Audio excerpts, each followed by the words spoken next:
کی ٹریننگ اور اچھی ٹریننگ ہوتی ہے، لیکن یہ کہ صاحب وہ اس کا پابند ہے، مکلف ہے، یہ نہیں ہے. یہ نبی صلی اللہ علیہ وسلم کا حسن اخلاق تھا کہ آپ گھر کے کام میں اپنی اس کا ہاتھ بٹاتے تھے.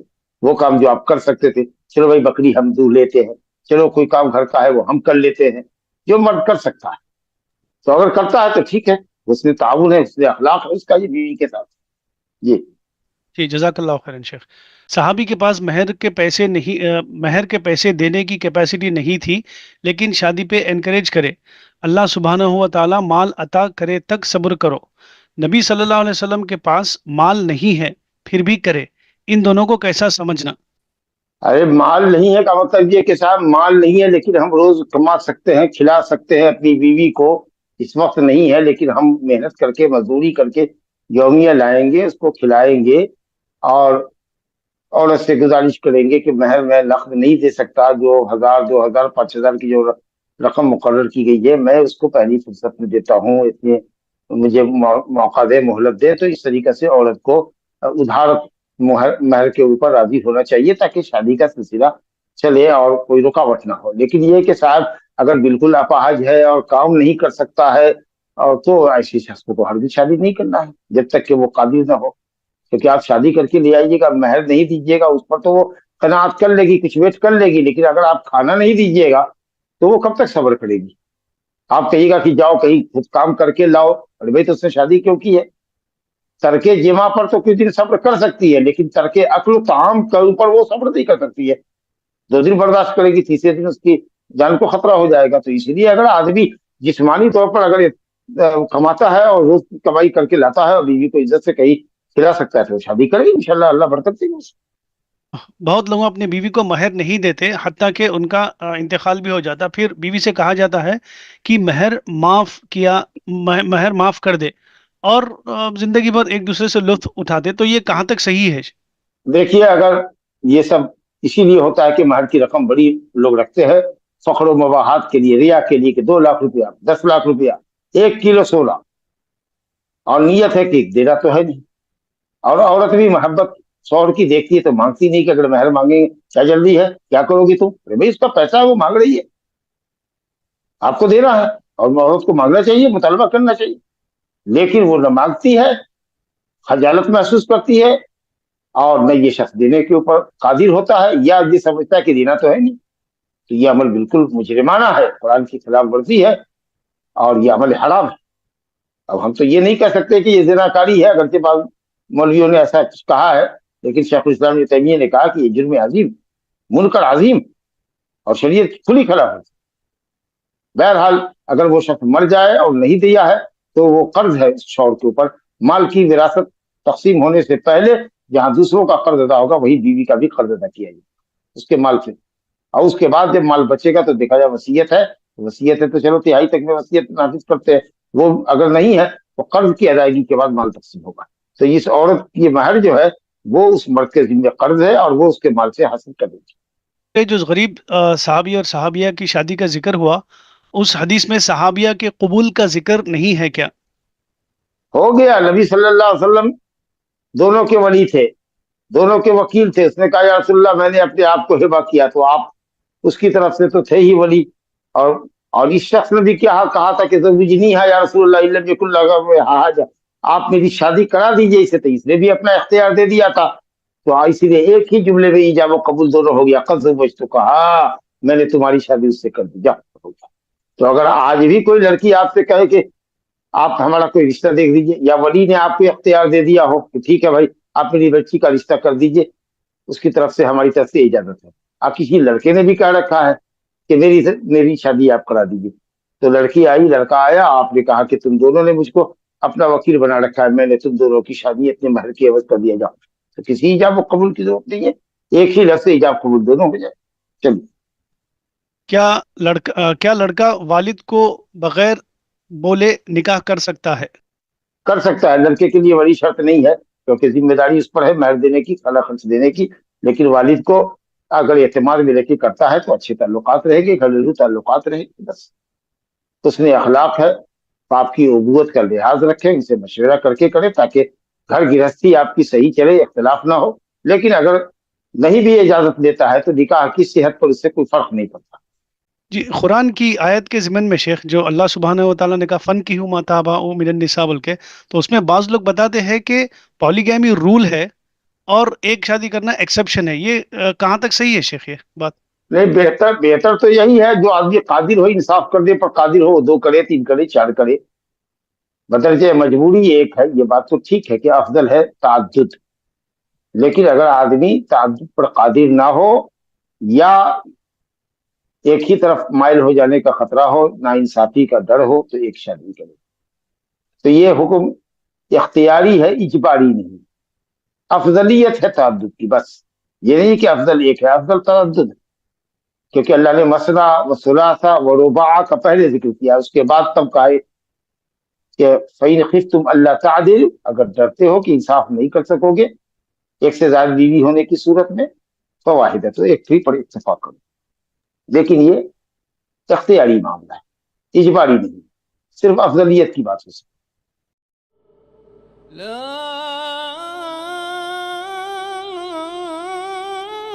إله إلا الله.